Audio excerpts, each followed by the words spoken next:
Um comércio ilegal no centro da maior cidade do Brasil. Você não tem aquele DVD de cadastro? Esse cadastro é banco de dados. Isso que eu quero. Que é isso? A mercadoria à venda são os dados pessoais dos brasileiros. Informações que deveriam ser mantidas em segredo absoluto, protegidas pelo serviço público e que rendem milhões no mercado negro. 3 anos quando? Mas quanto pagaram os prédios? Quanto? Eu sou em São Paulo, não quero o Brasil. Dentro de um único CD como esse, vendido ilegalmente em São Paulo e nas grandes cidades, estão milhares de dados pessoais, como nomes, CPFs, endereços e números de telefones. São informações sigilosas que no mercado clandestino são comercializadas livremente e sem autorização. Mas como explicar que dados protegidos parem nas mãos de criminosos? Tudo que é dados de proprietários de carros, de veículos.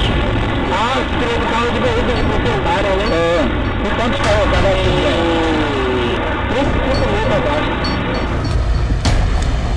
Há um ano e meio, essas mesmas perguntas levaram o Ministério das Cidades e o Departamento Nacional de Trânsito a investigar o vazamento de informações. Segundo reportagens da época, a investigação confirmou que foram realizados acessos indevidos à base de dados do Sistema de Registro Nacional de Veículos Automotores, o Renavan.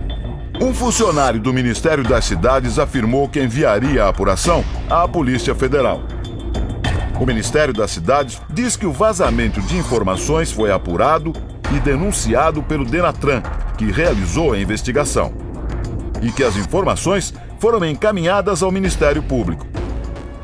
Uma suspeita recai sobre a GRV, empresa à qual a Federação Nacional das Empresas de Seguro Privado, a FENASEG, terceirizou o sistema de acesso. GRV. Guarde o nome desta empresa. Ela tem tudo a ver com esse homem. E a história suspeita de um enriquecimento milionário. Carlos Augusto Montenegro é o dono do Ibope, um instituto de pesquisas responsável por medir a audiência na televisão e fazer pesquisas eleitorais. E agora é suspeito de chefiar um esquema ilegal. Um serviço que rende milhões de reais ao ano, que deveria ser realizado pelos Detrans e que Montenegro conseguiu sem licitação, ou seja, sem as concorrências que o setor público tem de fazer antes de contratar empresas privadas. Muito importante. Montenegro é famoso pelas declarações polêmicas e muitas vezes erradas. Por exemplo, um ano antes da eleição da presidente Dilma, ele declarou em uma entrevista que Lula não faria o sucessor. O Instituto de Pesquisa vive de credibilidade, vive de acertos. Montenegro também foi cartola do futebol. Chegou a ser presidente do Botafogo. Entendeu? Não sei. Anos depois, foi diretor de futebol do mesmo clube. No esporte, ele também é conhecido pelas declarações controversas. A súmula dele e papel higiênico usado, para mim, é a mesma coisa. Não vale nada. Em 2007, o Botafogo perdeu a Copa do Brasil. Montenegro causou perplexidade ao se irritar com a bandeirinha Ana Paula Oliveira. Eu não vejo mulher em Copa do Mundo. Eu não vejo mulher nas decisões mais importantes dos maiores campeonatos do mundo. Mulher em jogo importante só com o Botafogo. Talvez não tivesse nos dias dela aqueles problemas que a mulher tem. Entendeu? Não sei. O Ibope, as pesquisas eleitorais, o Botafogo. Montenegro é um homem de muitos interesses. Cabeça erguida. Ele é dono de várias empresas. Conforme documentos obtidos pelo Domingo Espetacular, algumas delas estão fora do Brasil, nos chamados paraísos fiscais, lugares livres de impostos, onde apareceram alguns dos casos mais importantes de lavagem de dinheiro em todo o mundo. Mas por que Montenegro tem empresas em paraísos fiscais? Você já ouviu falar na tarifa de gravame? Não. Montenegro criou a GRV, empresa que administra o gravame. Muita gente nem sabe o que é isso. Alguma vez você comprou carro financiado? Comprei. Então você já pagou a taxa de gravame? Já. E você sabe o que é isso? Não. Todo carro comprado por financiamento tem gravame. Isso vale para mais ou menos 70% de todos os carros vendidos no Brasil. O gravame é um mecanismo para garantir que ninguém vai passar adiante um carro financiado, ou seja, que ainda não foi pago. Na prática, ele é um número que identifica o carro. Quando você paga a última prestação, você dá baixa do gravame e só então fica livre para revender o carro e transferir a documentação. Gravame é uma restrição que o Detran insere no documento de veículo para dar a oportunidade de qualquer consumidor ter ciência que aquele carro ele não está totalmente quitado.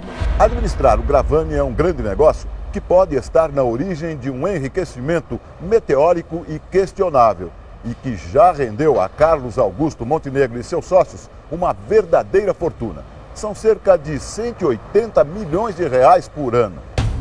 O cidadão brasileiro tem pelo menos 3 motivos para se preocupar com isso. Primeiro, é o cidadão quem paga as taxas de gravame. Mesmo que não perceba, essas taxas são incorporadas ao preço do financiamento e tornam o valor do carro mais alto. O gravame custa R$ 100 em média por carro, diluídos na prestação do financiamento. Sempre que eu faço um registro ou que eu dou baixa desse gravame, existe a cobrança de taxas, que são taxas por conta desse registro, que é uma garantia da instituição financeira. Então, a baixa desse registro pode ensejar a cobrança de taxas, mas essas taxas, a rigor, não devem ser pagas pelo consumidor, porque o consumidor, na verdade, já pagou o juro e já pagou o empréstimo financeiro. Segundo, as informações sobre o comprador do carro ficam com uma empresa privada e não com o serviço público, o que significa mais lucro para quem administra o gravame. Segundo o relatório da própria empresa, a venda dessas informações relacionadas ao mercado de financiamento de veículos atingiram R$ 9 milhões só no primeiro trimestre deste ano. Isso sem contar o que é vendido no mercado ilegal. Terceiro motivo. Quem decide se libera ou não o carro depois que você pagou o gravame não é o Detran, e sim uma empresa privada. 29 de 6 de 2009. Em 2009, Eurivaldo comprou um carro usado, financiou o saldo devedor no banco, mas a concessionária que vendeu o carro originalmente fechou e Eurivaldo não conseguia dar baixa no gravame, nem fazer a transferência do veículo para o nome dele. O Detran me orientou era que eu tinha que tratar toda a transferência com o próprio Itaú. Então o Detran nessa hora já não era mais responsável por minha transferência. Eurivaldo entrou na justiça, conseguiu o direito de ter posse do carro que comprou. Agora veja como o presidente do Ibope se tornou muito mais rico como sócio da GRV. Em 2005, pouco depois de a GRV começar a operar os gravames, Carlos Augusto Montenegro tinha um patrimônio declarado de R$ 14 milhões. A declaração do imposto de renda de Montenegro aparece num documento público, um contrato, disponível na Junta Comercial do Rio de Janeiro. No final de 2010, Montenegro e os sócios venderam a GRV a uma financeira, a CETIP. Embolsaram com isso R$ 2 bilhões. E mesmo assim, curiosamente, Montenegro continuou a ter influência na nova controladora do gravame. No site da própria CETIP, vemos que os antigos donos da GRV têm ainda 5% da empresa. Os dados são de março deste ano. Um dos sócios de Montenegro chama-se Homero Icasa Figner. Segundo informações da Junta Comercial de São Paulo, Homero é até hoje diretor da GRV, que funciona naquele prédio aqui em Santana de Parnaíba, na Grande São Paulo, agora incorporada à CETIP. As ligações entre Homero e Montenegro ultrapassam gerações e, surpreendentemente, chegam a uma empresa que é cliente do Ibope, a Rede Globo. Homero Icasa Figner é filho de Homero Icasa Sanches, empresário panamenho que criou o departamento de pesquisas da Globo na década de 70.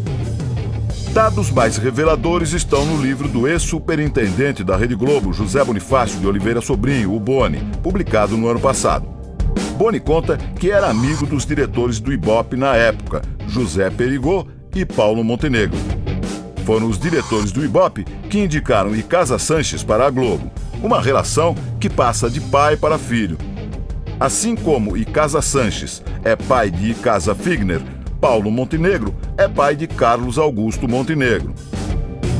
Na Globo, o pai do sócio do dono do Ibope ganhou o apelido de bruxo, porque era capaz de acertar previsões de audiência, inclusive. Agora o mais grave, como a GRV, dos herdeiros Montenegro e Icasa Figner, conseguiu o direito de administrar o sistema de gravame em todo o Brasil? A resposta está na Federação Nacional de Seguros Privados. Em 2003, a FENASEG firmou um convênio que deu à empresa de Montenegro o direito de explorar o gravame por 25 anos. O mesmo acordo foi firmado com Detrans de vários estados. Na prática, a GRV assumiu o controle das informações dos carros financiados na maior parte do Brasil. Ou seja, o dono do instituto de pesquisas mais influente do país, responsável por sondagens que influenciam as eleições, foi favorecido com o acesso a um serviço milionário, que passou sem licitação, do setor público para o privado. O advogado Jocelino Alves de Freitas, do Paraná, entrou com uma ação popular contra o gravame. Ele explica que a lei brasileira determina que esse serviço não pode ser realizado por uma empresa privada. Inconstitucional, primeiro porque ele prevê a prestação de um serviço por terceiro, serviço público, sem nenhum tipo de licitação. Os cartórios deixaram de fazer esse serviço. E o Detran não fez aquilo que a lei lhe impunha. Em outras palavras, é o serviço público, por meio dos Detrans, quem deveria administrar o gravame e as informações sobre os donos de carros e motos em todo o Brasil. Isso não deveria ser feito por uma empresa privada, muito menos sem concorrência pública. Pouco depois de assumir a exploração do serviço de gravame, Montenegro abriu empresas em paraísos fiscais, como mostram esses documentos obtidos pelo Domingo Espetacular. Uma delas é a Atuel Internacional. Outra é a Hughes Investment, as duas sediadas nas Ilhas Virgens Britânicas, no Caribe. Pelos papéis, é possível ver que as empresas de Montenegro no exterior trazem dinheiro para as empresas de Montenegro no Brasil. Um detalhe chama a atenção. Solange Montenegro, irmã do dono do Ibope, aparece nas duas pontas das transações. Ela é procuradora da empresa Hughes, de onde o dinheiro sai, e sócia da empresa brasileira de Montenegro, a Megadata, onde o dinheiro entra. A procuração para Solange transferir o dinheiro é de um terceiro paraíso fiscal, o Panamá. Um esquema semelhante foi utilizado por Ricardo Teixeira. O ex-chefão da CBF utilizou a empresa Sanud para trazer dinheiro de origem supostamente ilegal do exterior para o Brasil. A exemplo da família Montenegro, quem assina nas duas pontas da operação também é um irmão, Guilherme Terra Teixeira. Foi o caso Sanud que derrubou Ricardo Teixeira da CBF depois de 23 anos. E o Cartola se mudou para Miami para evitar as investigações da Polícia Federal.